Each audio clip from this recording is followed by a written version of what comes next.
नमस्कार दोस्तों, स्वागत करता हूं आप सभी का हिंदी साहित्य वैकल्पिक विषय में। पिछली क्लास में हम लोगों ने हिंदी साहित्य क्यों लेना चाहिए और कुछ परिभाषाओं पर बात की थी। आइए फटाफट से रिकैप करते हैं। हम लोगों ने पिछली क्लास में क्या पढ़ा था। हम लोगों ने वांग्मय शब्द को पढ़ा था। वांग्मय 3 प्रकार का होता है: वार्ता, शास्त्र, साहित्य। वार्ता क्या होती है? समान बातचीत करना होता है। शास्त्र क्या होता है? जिसमें शब्दों का ज्यादा महत्व होता है। और साहित्य क्या होता है? जिसमें शब्द और अर्थ के बीच में प्रतिस्पर्धा होती है।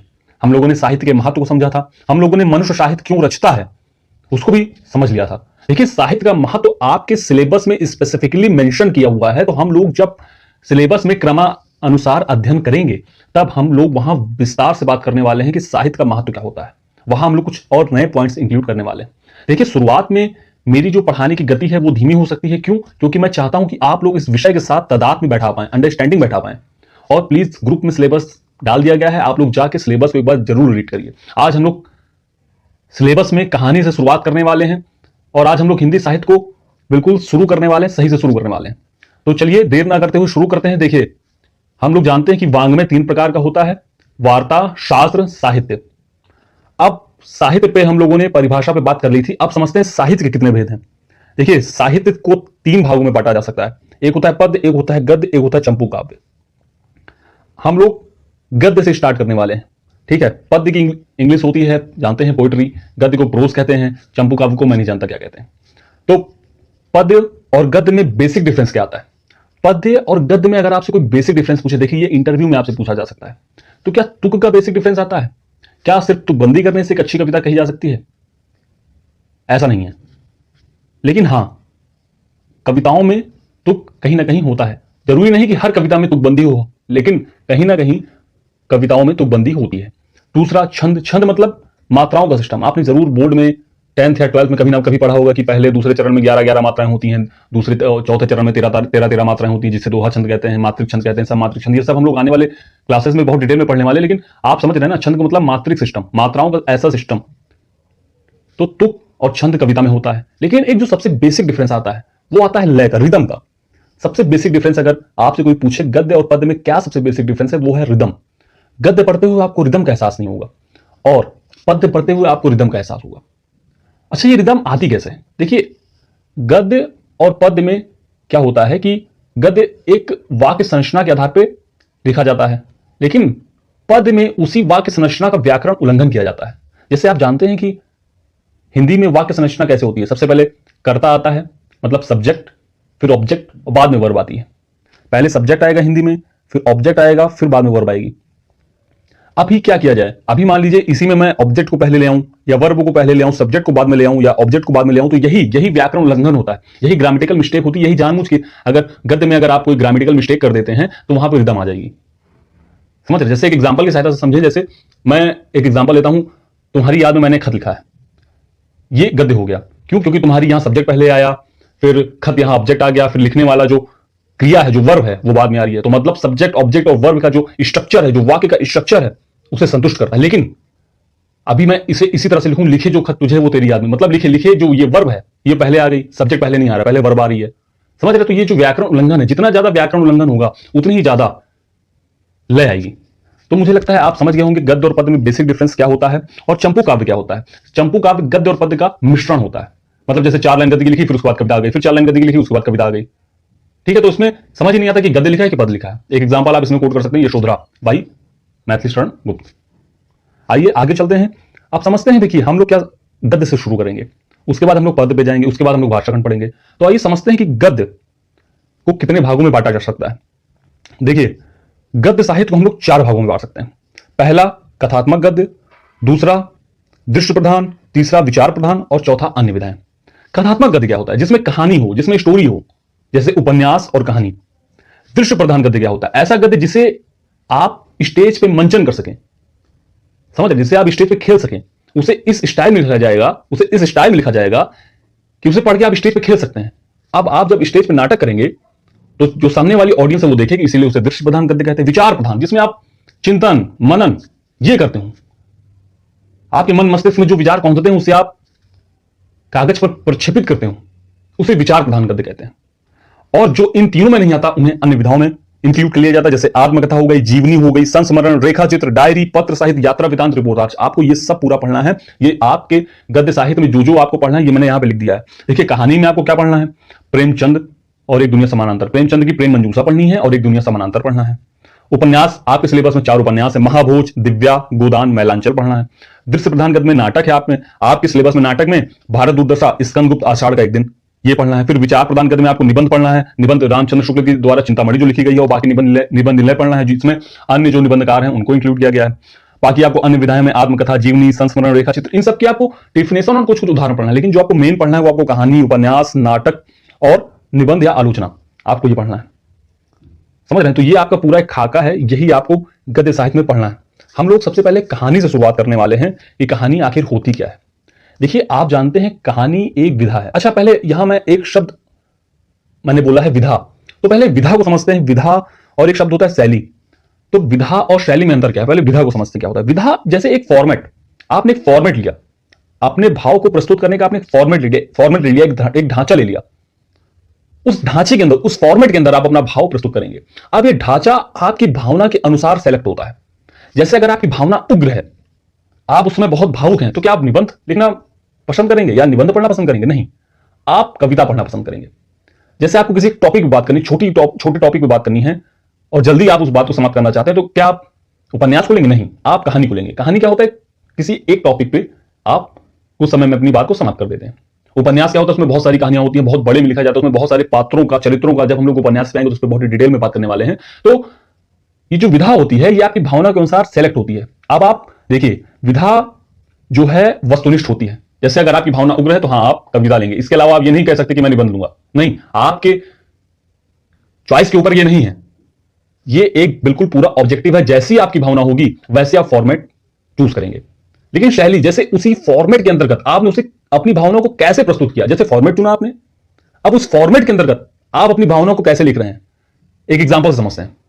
जैसे मैंने कहानी चुन लिया, ठीक है, मैं उसी कहानी को तत्समी शब्दों में लिखना चाहूंगा, लेकिन मेरा एक दोस्त है मान लीजिए, वो उसी कहानी को आंचलिक भाषा में, ग्रामीण भाषा में लिखना चाहेगा, तो उसने अपनी भाषा शैली में अंतर किया। मतलब लिखी कहानी उसने भी, लेकिन भाषा शैली को बदल दिया। कहानी मैंने भी लिखी, लेकिन मेरी भाषा शैली अलग है। मतलब फॉर्मेट वही है, लेकिन जो शैलियां हैं कहानी लिखने की, उपन्यास लिखने की, निबंध लिखने की, वो अलग अलग है। तो क्या शैली क्या होगी, ये पूर्णतः सब्जेक्टिव होगी। ये आपके ऊपर डिपेंड करेगा कि आप उस फॉर्मेट में अपनी भावनाओं को किस तरह से लिखना चाहते हैं। उम्मीद करता हूं आपको विधा और शैली में अंतर क्लियर हो गया होगा। विधा को अगर हम समय के संदर्भ में देखते हैं तो प्राकृतिक और ऐतिहासिक से 2 पार्ट में हम लोग बांट सकते हैं। प्राकृतिक विधा क्या होती है या नैसर्गिक विधा क्या होती है। प्राकृतिक विधा वो होती है जो हर काल समय में उपलब्ध हो, जैसे कहानी हो गया, नाटक हो गया, गीत हो गई, लोरी हो गई। आपकी माता जी आपको लोरी आके सुनाती हैं, कहानी आपकी नाना नानी, मतलब एक पीढ़ियों से चली आ रही है। लेकिन अगर आप उपन्यास को देखें तो उपन्यास स्पेसिफिकली 18वीं सदी में जन्मा है। उसके पीछे की क्या कंडीशन है उसके उपजने की, वो हम जब उपन्यास आएगा तो उस पर पढ़ेंगे ही पढ़ेंगे। तो ऐसी विधा जो हर काल और समय में विद्यमान हो उसे प्राकृतिक या नैसर्गिक विधा कहते हैं, और जो किसी स्पेसिफिक टाइम पीरियड में उपजे उसे हम लोग ऐतिहासिक विधा कहते हैं। जैसे उपन्यास 18वीं सदी में उत्पन्न हुआ, लेकिन कहानी है यह हर काल, हर समाज, हर समय में थी।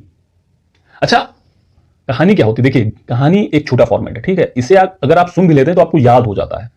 आप जानते हैं पहले के जमाने में प्रिंटिंग प्रेस नहीं हुआ करता था, तो उपन्यास विधा कहां से आ जाएगी? उपन्यास को लिखने में तो 500 पेज चाहिए, 500 पेज किसे याद होता है? तो प्रिंटिंग प्रेस जब आएगा तभी तो उपन्यास लिखा जाएगा, तभी तो उपन्यास जो लिखा जाएगा तभी तो वो स्प्रेड हो पाएगा। लेकिन कहानी अगर आपने 5 मिनट सुन लिया आपको याद हो जाएगी, आप फिर उसे ट्रांसफर कर सकते हैं पीढ़ी दर पीढ़ी। गीत है, गीत आपको हमेशा याद हो जाते हैं, कोई भी गीत अगर आप सुनिए, अगर आपको अच्छा लगता है तो आपको याद हो जाता है, तो उसे भी आप पीढ़ी दर पीढ़ी ट्रांसफर कर पाते हैं। मतलब कि वो हर काल समाज में, जब से मानव समाज उत्पन्न हुआ तो वहां पर नाटक भी खेला जा सकता होगा। नाटक देखिए लिखने की जरूरत नहीं है, जैसे आप नाटक करते भी होंगे अपने पेरेंट्स के सामने अपनी गलती छुपाने के लिए, तो नाटक आप कर सकते हैं, उसे देखना है आपको, तो हो सकता है नाटक भी खेला जाता हो मानव समाज में, गीत हो, कहानियां हो, लेकिन उपन्यास नहीं होगा, क्योंकि ये उपन्यास एक ऐसी विधा है जिसको लिखने में समय जाता है, 500-600 पेज का होता है, बड़ा होता है, और उसे संजोने के लिए प्रिंटिंग प्रेस की आवश्यकता होती, तभी तो उपन्यास संजो के लिखा जाएगा, फिर उसके बाद वो ट्रांसफर किया जाएगा। तो मुझे लगता है कि आपको विधा और शैली में अंतर क्लियर हो गया होगा। अब हम लोग चलते हैं कहानी क्या होती है और कहानी का तत्व क्या होता है। कहानी, एक शब्द आपने सुना होगा कथा। कथा और कहानी ये दोनों अलग अलग चीजें हैं। कथा कहानी का प्रिमिटिव फॉर्म है, ठीक है, प्रिमिटिव प्रिमिटिव का मतलब होता है जो आरंभिक काल में कहानी का जो रूप था वो कथा था। अच्छा, कथा और कहानी में अंतर क्या होता है? आपने अक्सर सुना होगा कथा कहानी, लेकिन आपको लगता एक ही, लेकिन मैं आपको बहुत बेसिक डिफरेंस बताता हूं कथा और कहानी में क्या अंतर होता है। देखिए, कथा वो होती है जिसको पढ़ने सुनने के बाद लास्ट में लाइन आए, बच्चों बताओ तुम्हें क्या शिक्षा मिलती है। मतलब कथा में आदर्शवाद हावी होता है, कथा में यथार्थवाद नहीं होता, कथा में आदर्शवाद, नैतिकतावाद। इसमें क्या होगा, कथा लिखने में क्या होगा कि पहले ही लेखक ये मन बना लेगा कि मुझे अपनी ये बात कहनी है, मुझे अपना ये आदर्श पाठक पर हावी करना है, तो वो ऐसे ही पात्रों का जाल बुनेगा जिससे अंततः उसका जो सोच है, उसका जो आदर्शवाद है, उसकी जो नैतिकतावाद है, वो बाद में छलक जाए। बच्चों बताओ तुम्हें क्या शिक्षा मिलती है, लालच बुरी बला है। अब वो इस शिक्षा को देने के लिए वो ऐसे पात्रों का जाल बुनेगा कि एट लास्ट आपको ये समझ में आ जाएगा लालच बुरी बला है। लेकिन वो जो आदर्शवाद है, वो जो नैतिकतावाद है, वो आपको लगेगा यार थोपा हुआ है, जानबूझ के ऐसा कुछ जाल बुना गया है कि हाँ ये मुझे बताने के लिए कि लालच बुरी बला है। लेकिन कहानी उसका जो मॉडर्न फॉर्म है, ठीक है, शॉर्ट स्टोरी मूवमेंट जो वेस्टर्न में घटा, उसमें कहानी में शॉर्ट स्टोरी मूवमेंट जो वेस्टर्न वर्ल्ड में घटा, उसी का इफेक्ट हमारे यहां देखने को मिलता है।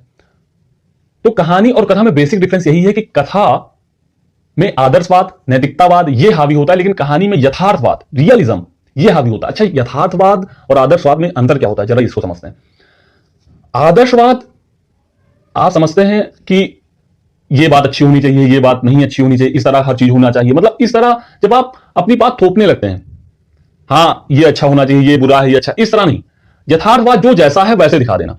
आप अपने में कोई, आप उसमें कोई फेरबदल नहीं कर रहे हैं, उसमें कोई अच्छा बुरा इंक्लूड नहीं कर रहे हैं, जैसा जो है वैसा दिखा देना, ये होता है यथार्थवाद। और उसमें अगर आप चेंज करके, इंटरफेयर करके किसी चीज को अच्छा बना दे रहे हैं, किसी चीज को बुरा बना दे रहे हैं, अपना कोई आदर्श स्थापित करने की कोशिश कर रहे हैं, अपनी कोई मान्यता, अपनी कोई विचारधारा को थोपने की कोशिश कर रहे हैं किसी रचना के माध्यम से, तो वो होता है आदर्शवाद, नैतिकतावाद। लेकिन अगर आप जो जैसा है वैसा दिखा दे रहे हैं तो वो होता है यथार्थवाद। उम्मीद करता हूं आपको यथार्थवाद, नैतिकतावाद, आदर्शवाद में अंतर क्लियर हो गया होगा। देखिए, यथार्थवाद जब हम प्रेमचंद पे आएंगे तो बहुत डिटेल में पढ़ने वाले हैं कि यथार्थवाद कैसे कैसे लगातार चेंज होता चला गया। ठीक है, तो आइए अब हम लोग कहानी, उम्मीद करता हूं समझ में आ गई होगी कहानी क्या है। ये एक मॉडर्न जो है, मॉडर्न रूप है, मॉडर्न फॉर्म है इसका कथा का। इसमें यथार्थवाद हावी होता है और आदर्शवाद और नैतिकतावाद हावी नहीं होता है। ठीक है, अब कहानी के तत्व क्या क्या है। देखिए, ये जो कहानी के जो 6 तत्व मैंने यहां पे लिखे हुए हैं, यही कहानी के यही तत्व उपन्यास में भी हैं। अब जब हम लोग उपन्यास में आएंगे तो मैं जल्दी से बता के यहां पे निकल जाऊंगा उपन्यास में, क्योंकि यहां पे हम लोग डिटेल में पढ़ने वाले हैं। हां, जहां मुझे कुछ एक्स्ट्रा बताना होगा वहां पे मैं आपको रुक के डिटेल में बता दूंगा। अब समझते हैं कहानी के तत्व क्या क्या है। तत्व का मतलब होता है कि ऐसी क्या चीजें हैं जिसको मिला के कहानी बनती है। ठीक है, उद्देश्य है, कथानक और कथा वस्तु है, पात्र है, चरित्र है, वातावरण, भाषा शैली, संवाद शैली, ये जो 6 चीजें हैं यही उपन्यास में है, यही कहानी में है। और नाटक में एक शब्द, एक तत्व और इंक्लूड हो जाता है, रंगमंचीयता। जब हम नाटक में आएंगे तो वहां पढ़ेंगे उसको, अभी हम लोग कहानी में फोकस करते हैं। देखिए, उद्देश्य क्या होता है, कहानी का उद्देश्य पैसा कमाना होता है? नहीं, वो तो बहुत हल्के किस्म के लेखक होते हैं, रचनाकार होते हैं जो कहानी का उद्देश्य पैसा कमाकर चलते हैं। लेकिन कोई लेखक अपनी विचारधारा को बतलाना चाहता है तो कहानी लिखता है। ठीक है, अभी कथानक और कथा वस्तु को हम लोग बाद में आएंगे, पहले हम लोग पात्र चरित्र को समझते हैं। देखिए, पात्र या चरित्र क्या होते हैं। लेखक या रचनाकार पात्रों या चरित्रों की गणना इसलिए करता है ताकि वो अपनी बात कह सके। ठीक है, कहानी में पात्र होगा, अगर पात्र नहीं होगा तो निबंध हो जाएगा। निबंध में अमूमन कोई पात्र नहीं होता है। लेखक निबंध लिखना शुरू करता है, चिंतन मनन करना शुरू करता है, चिंतन मनन करते करते लास्ट में निबंध पूरा हो जाता है। लेकिन कहानी रचते समय, उपन्यास रचते समय आपको पात्रों की रचना करनी ही पड़ती है। अब एक अच्छी कहानी में पात्र कैसा होना चाहिए, मैंने यहां लिखा स्वतंत्र और स्वाभाविक हो। आप ये सभी जानते हैं कि हर इंसान अपने निजी जीवन में, सामाजिक जीवन में सिर्फ अच्छा या बुरा नहीं होता है, अच्छा और बुरा होता है। समझ रहे हैं ना? आपने ये जरूर कहीं ना कहीं ये कहावत सुनी होगी, किसी भी चीज को आप ब्लैक और व्हाइट ना देखें, ब्लैक एंड व्हाइट देखें। मतलब सबके अंदर रामत्व होता है, सबके अंदर रावणत्व होता है। वो तो कंडीशंस की बात है, कब रामत्व हावी हो जाए, कब रावणत्व हावी हो जाए, मतलब कब अच्छी चीज आपके ऊपर हावी हो जाए, कब बुरी चीज आपके ऊपर हावी हो जाए, ये कंडीशंस की बात होती है। अगर सबको अच्छी कंडीशन मिलेगी तो हो सकता है कि सब लोग अच्छे हों। समझ रहे हैं? तो पात्र स्वाभाविक हो, ऐसा नहीं हो कि बिल्कुल ही अच्छे हों या बिल्कुल ही खराब हो। और स्वाभाविक का मतलब क्या है कि उसमें कोई दैवीय शक्तियां टाइप का अगर आप पात्र रचते हैं तो वो अच्छा नहीं माना जाएगा। मतलब स्वाभाविक हो, जैसे कि आप सामान्य मनुष्य जैसे होते हैं वैसे पात्र होने चाहिए। ठीक है, और स्वतंत्र हो, ऐसा नहीं है कि जब मन हुआ पात्र को जिंदा कर दिया, जब मन हुआ मार दिया, जैसे एकता कपूर के सीरियल्स की तरह होता है कि नहीं नहीं नहीं जिंदा करो, नहीं डबल रोल कर दो, नहीं मार दो, ऐसा नहीं। आपको पात्र को स्वतंत्र रखना है। स्वतंत्र का मतलब पात्र लगातार कंडीशंस के अनुरूप ढलता चला जाए। जैसे मुंशी प्रेमचंद ने बहुत अच्छी बात कही कि मेरे पात्र मेरे बच्चों जैसे हैं, मैं अपने पात्र को अपने बच्चों की तरह लालन पालन करता हूं, लेकिन मुझे यह नहीं पता कि मेरे पात्र बड़े होकर क्या बनेंगे। समझ रहे हैं? तो पात्र स्वतंत्र हो, कंडीशंस के अनुसार अपना फॉर्म चेंज करें। यह एक अच्छे पात्र की निशानी है कहानी में। वातावरण, कहानी किस वातावरण में रची गई, किस वातावरण को ध्यान में रखकर रची गई है। जैसे सामाजिक वातावरण, समाज पे कोई बात कहनी हो तो सामाजिक वातावरण। मनोवैज्ञानिक वातावरण, मनुष्य के भीतर की कोई बात कहनी हो तो वहां मनोवैज्ञानिक वातावरण हो जाता है। कहीं कहीं भौगोलिक, जैसे कहीं कहीं कहानी में नदियां झरने इन सबको वर्णन अगर होता है तो वहां पे भौगोलिक वातावरण हो जाता है। भाषा शैली, भाषा शैली कैसी होनी चाहिए? अच्छी भाषा शैली वही है कहानी या उपन्यास में जो पात्र के अनुकूल हो। जैसे पात्र मैंने चुना है गांव का, ग्रामीण क्षेत्र में वो पात्र निवास करता है, ठीक है, वो कैरेक्टर ग्रामीण क्षेत्र में निवास करता है। अब हम अगर उसे उसका डायलॉग इंग्लिश में करवा दें या संस्कृत में करवा दें तो क्या ये सही है? क्या ये स्वाभाविक है? क्या ये सही है? क्या ये विश्वसनीय है? नहीं। समझ रहे हैं आप? मतलब उसकी भाषा उसके आसपास के जीवन के अनुरूप होनी चाहिए, उसके पात्र के अनुकूल होनी चाहिए, स्थान के अनुकूल होनी चाहिए और समय के अनुरूप होनी चाहिए। अच्छा, स्थान तो मतलब ग्रामीण स्थान समझ गए, समय के अनुरूप कैसे? जैसे आप जानते हैं कि आज से लगभग 1500 साल पहले या 2000 साल पहले संस्कृत का बोलबाला था। तो अगर आप कोई कहानी या कोई उपन्यास उस काल का रचते हैं तो आपको भाषा भी उसी अंदाज में, उसी स्टाइल में रचनी पड़ेगी। जो आपकी पात्र की भाषा है, जो कैरेक्टर की भाषा है, आपको उसी स्टाइल में रचनी पड़ेगी, उसी स्टाइल में बतलानी पड़ेगी। जैसे आपके सिलेबस में उपन्यास है दिव्या, यशपाल जी ने उसकी रचना की है। उन्होंने जो वातावरण उठाया है वो उठाया है बौद्ध काल का। तो बौद्ध काल का उठाया है तो इसीलिए वहां उनकी भाषा तत्समी हो गई है, क्योंकि उस काल समय में तत्समी भाषा या संस्कृत निष्ठ भाषा का बोलबाला था। उम्मीद करता हूं आपको भाषा शैली समझ में आ गई होगी। अच्छी भाषा शैली क्या होती है। और अब संवाद। संवाद जानते हैं कि चरित्रों, जो चरित्र के मध्य जो बातचीत होती है वही संवाद होता है। लेकिन एक अच्छे संवाद की परिभाषा क्या है? अगर अच्छा संवाद होगा तभी तो कहानी अच्छी होगी। तो अच्छे संवाद की परिभाषा क्या है? देखिए, लेखक चाहे तो डायरेक्ट ये बताने लगे कि ए कैरेक्टर बुरा है, बी कैरेक्टर आया उससे बात किया, ए कैरेक्टर ने उससे बात किया, दोनों मिलकर चले गए। ऐसा नहीं। कैरेक्टर के मध्य अगर सीधी बातचीत लेखक करवाए तो वहां पाठक को बहुत ही आनंद भी आएगा और बहुत ही अच्छा भी होगा। जैसे मैं आपको एग्जांपल, एक गीत है उसको मैं जरा एग्जांपल में इंक्लूड करता हूं। देखिए, ये सब जो बातें हैं ये आपको मेंस में नहीं पूछी जाएंगी कि डायरेक्ट कहानी के तत्व कौन कौन से हैं, उनका परिचय दीजिए, उनका विस्तृत वर्णन करिए। आपको मेंस में डायरेक्ट नहीं पूछा जाएगा। लेकिन जब आप किसी कहानी की समीक्षा करेंगे, जब आप किसी कहानी की आलोचना करेंगे, जब आप किसी कहानी पर टिप्पणी करेंगे, तब ये इन्हीं 6 तत्वों के अंतर्गत आपको कहानी को अच्छा या बुरा बताना पड़ेगा। ठीक है? तो डायरेक्ट ये मेंस में आने की संभावना कम है। लेकिन इन्हीं 6 तत्वों के आधार पर बाकी जब हम लोग और कहानियां पढ़ना शुरू करेंगे, जब हम लोग कहानी पढ़ना शुरू करेंगे, प्रेमचंद्र की एक दुनिया समानांतर में जितनी कहानियां हैं, इन्हीं तत्वों के आधार पर हम लोग विश्लेषण करेंगे। तो मैं चरित्रों के मध्य सीधी बातचीत हो, जैसे अच्छा तो हम चलते हैं, फिर कब मिलोगे, जब तुम कहोगे। तो ये जो सीधी बातचीत हो रही है, लगातार सीधी बातचीत हो रही है, चरित्रों के मध्य डायरेक्ट इंटरेक्शन हो रहा है। कोई थर्ड पर्सन आके ये नहीं बता रहा है कि वो दोनों मिले फिर चले गए, ऐसा नहीं। डायरेक्ट वो लोग बातचीत कर रहे हैं।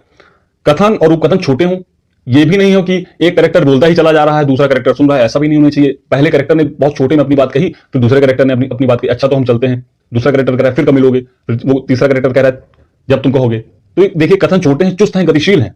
जब इस तरह के कथन आते हैं ना तो आपको पढ़ने में आनंद आता है। कहानी को, उपन्यास को जब इस तरह के कथन आते हैं तो आपको पढ़ने में आनंद आता है, मजा आता है, पाठक को बांधे रखता है इस तरह का कथन। और तब तो और भी अच्छा हो जाता है जब कोई भी कथन पूर्ण करने से पहले ही दूसरा कैरेक्टर अपना कथन कहना शुरू कर दे। समझ रहे? जैसे बीच में ही काट दे कथन को। जैसे आप बात कर रहे हैं अपने पिताजी से कि पापा पैसा चाहिए तो कितना रुपया चाहिए। अगर पापा कहते ही उन्होंने फिर जवाब देना शुरू किया कि अच्छा ठीक है ठीक है ठीक है, तो यहां कट गया उसका कथन।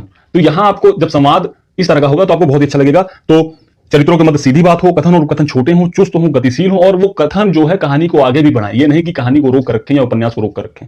अब जो मेन चीज समझने की बात है वो है कथानक और कथा वस्तु। कथानक को हम लोग कहते हैं प्लॉट करना, कहानी को प्लॉट करना, और कथा वस्तु की इंग्लिश होती है कंटेंट या टॉपिक। किस टॉपिक पे वो लेकर वो कहानी लिखी गई है। तो आइए पहले कथानक को समझते हैं। देखिए, अगर आप अपना घर बनवाने जाएं तो आप अपने घर की प्लॉटिंग करवाते हैं तो हर एक चीज़ देखते हैं, समझते हैं कि ये कमरा इतना बड़ा होना चाहिए, ये इतना बड़ा ड्राइंग रूम होना चाहिए, यहाँ किचन होना चाहिए। मतलब आप अपने घर को एक वेल कनेक्टेड और हर एक चीज़ बिल्कुल व्यवस्थित चाहते हैं। वैसे ही कहानी होती है, मतलब कहानी की जो बिल्कुल ऑर्गन्स हैं, जो कहानी के जो तत्व हैं, जो कहानी में जो घटनाएं हैं, जो चरित्र हैं, जो पात्र रचे गए हैं, वो बिल्कुल वेल कनेक्टेड हो। कथानक में कोई बिखराव नहीं होना चाहिए।